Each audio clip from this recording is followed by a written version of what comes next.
Duel Review is brought to you by NexusDigitalComics.com. Hey everybody, welcome to another episode of Duel Review. Today is July 6th, it's a Wednesday, and we're going to be doing our focal point. Every Wednesday. Yeah, and our focal point is going to focus on stuff that we're excited about and that we just have to share. Yeah. So, pretty much that's it. I'm RJ. And I know where the wild fern grows. Yeah, so what the hell does that mean? It grows in the wild. Yeah, wild fern grows. Let's get to it. Let's get to it.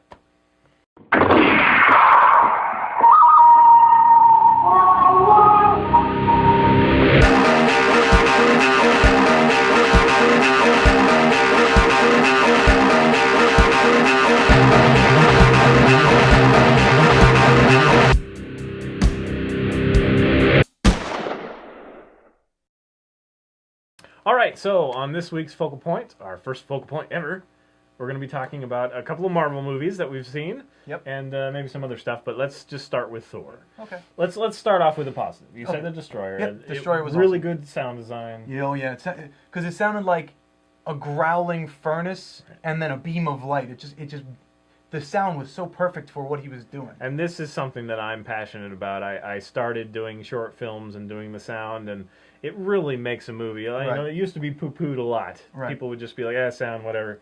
But now it really made that character. When I saw the previews, the character, the sound was not present, and it was kind of like, meh, okay. Yeah, don't really care about the character, but he just didn't have the same weight. When you hear that especially in the movie theater, it was like, yeah, it's just this huge white noise. It just, I mean, it's just huge. Yeah, it's very present, and it makes you feel awesome. like there's a lot going on to that character, and so that's definitely a plus. Absolutely. For that movie. Just to see that special effect and having that sound experience. The other pluses, I guess. The acting of Thor is actually pretty good. I like the character. I like the actor who played Thor. Yeah. Yeah, and he did a really good job. The guy who did Loki. Played Loki. Again, I love wonderful. Loki. And on our focal points, sometimes we don't research things, so we don't have those names for you. But go check them out, and we might post them up here.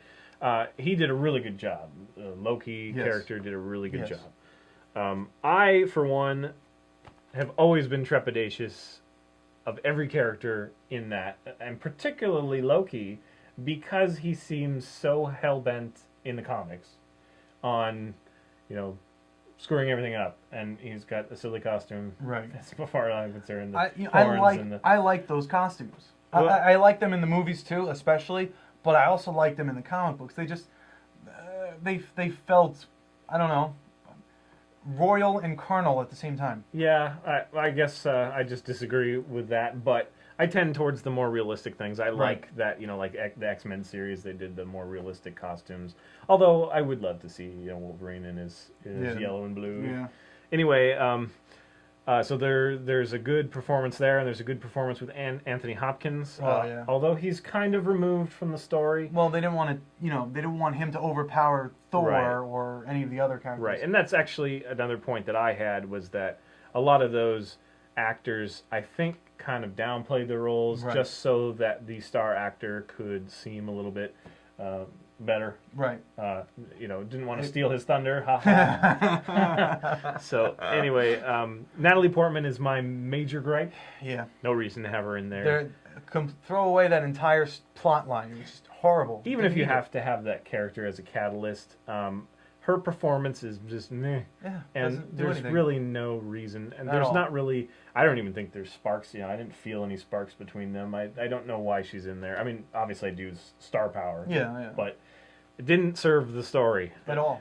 Other characters that I do care about, like Volstagg. He's a very big, large, boisterous character, and we thought of the same word. And he just fell flat in this movie. And again, I think he was downplayed a little bit so that the star could shine, so Thor could shine. But he has good one-liners. He's very large and in charge.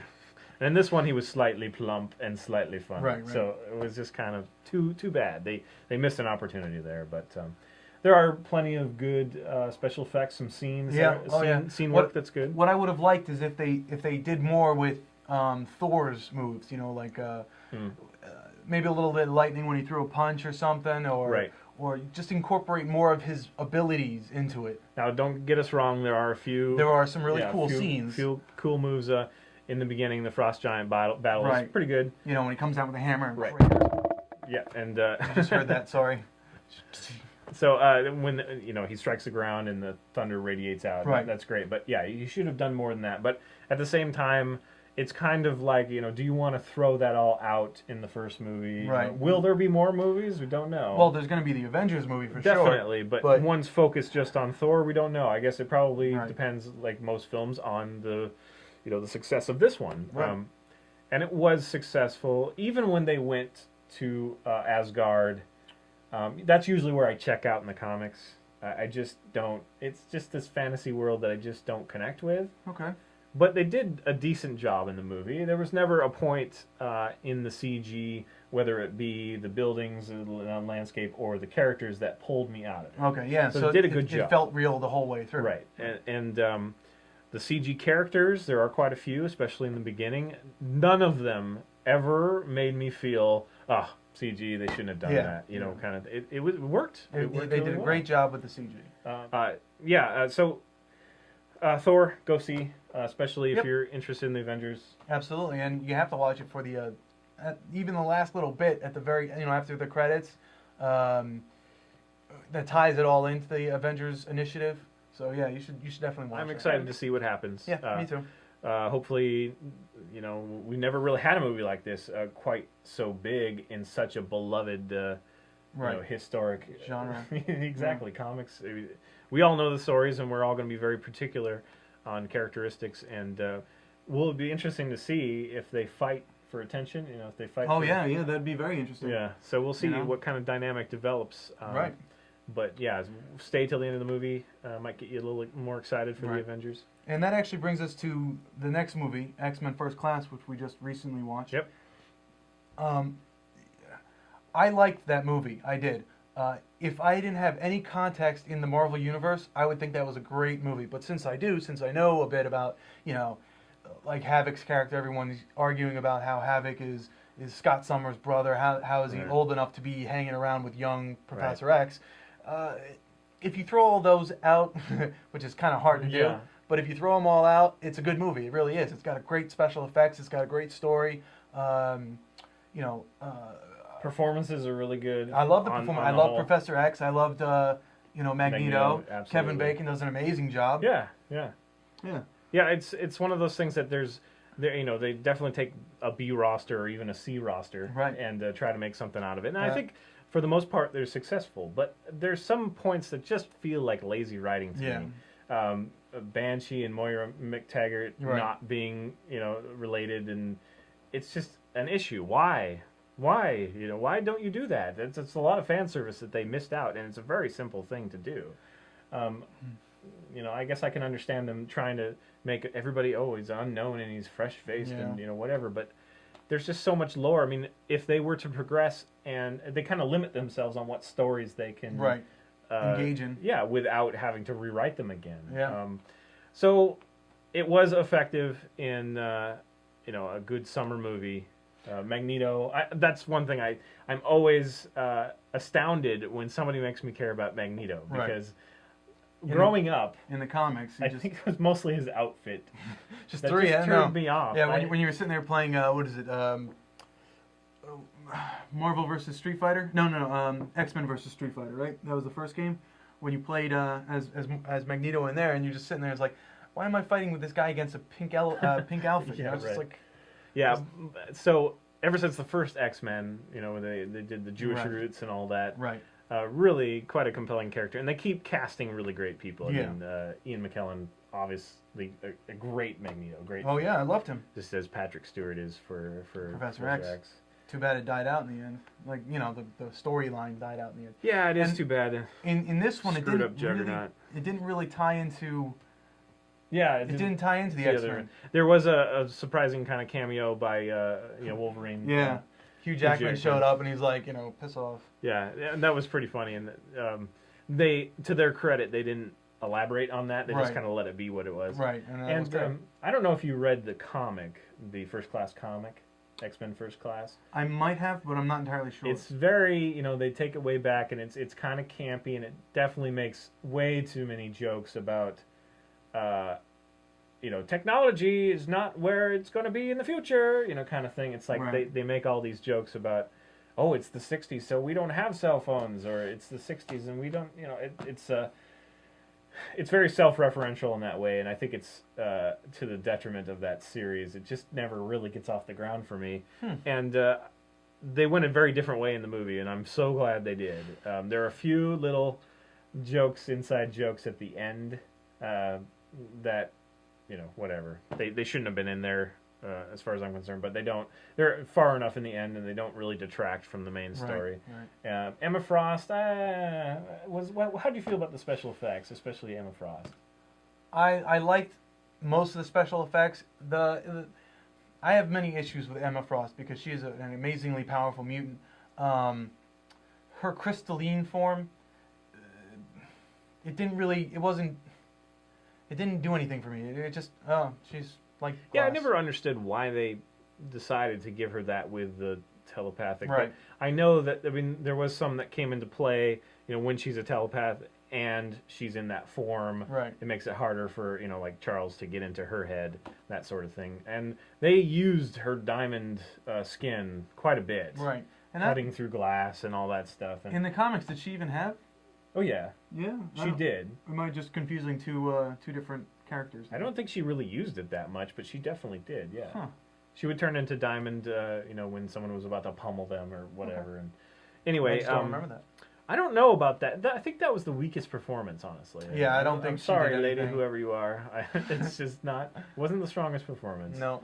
Definitely the best performances were from the guy who played Xavier and Magneto. Right. Eric Lassiter. But. So I would definitely say check it out. Don't go in with huge high hopes. Yeah, don't go in after just it. Yeah, don't go in just after reading like the Marvel Handbook. Yeah. And go in, watch it for what it is. Right. It works. It takes some liberties, but right. it is a good movie. It is very entertaining and some good action, and it really focuses on Magneto and Professor X anyway. Right. And you'll have a good time learning more about them, and it does actually. That's the only part that I think does feel like it plugs into the other ones. Right. Because I can see where I didn't really care. They really develop their characteristics. I didn't really care for the Mystique and Charles Xavier storyline. That didn't do anything. Yeah, they kind of rewrote stuff for Mystique, but they always do in every movie. Yep. Every movie, Rogue's not my daughter. Yes, she is. I don't know. Whatever. Right. So, all right. So that's. There was one more thing that I wanted to talk about. Sure. Sorry. Yeah. Yeah. Go ahead. You remember I showed you that helicopter? Okay, the Air Hogs. Yeah, I got an Air Hogs helicopter. It was what was it? The Sharpshooter. I got it expecting that I could just sit there and fly it in my little room, while I'm working, just take a break, fly the thing. The thing dies out so quickly. I can't. I want it to work. I want to be happy with it, but I'm not. And so that's just unfortunate. Maybe it's just me. Maybe out of the millions that were shipped, I got the one bad one. But, and I haven't tried all the series. I haven't tried the little tiny one that flies, or the UFO one. But the one that I had, just a cheap little guy. Yeah, not a huge fan of it anymore. It's like, damn. Yeah, it's too bad because those sort of things are really cool. Yeah. There's a cautionary tale from Nick, and tomorrow we're going to be talking about Heavenly Sword. All right, so stay tuned. Bye. Oh, it is. And nobody wins. That's it.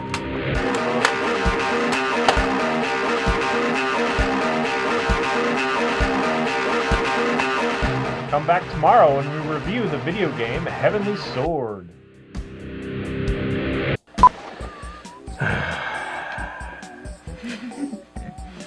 Hey, everybody. Welcome.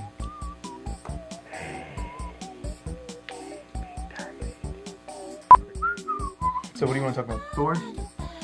Yeah, Thor. Okay. Okay. All right, so we're back.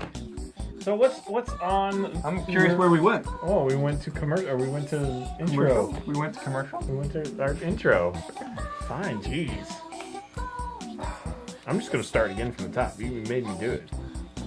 Start again from the top. Yeah, Don't start again from the top. Fine.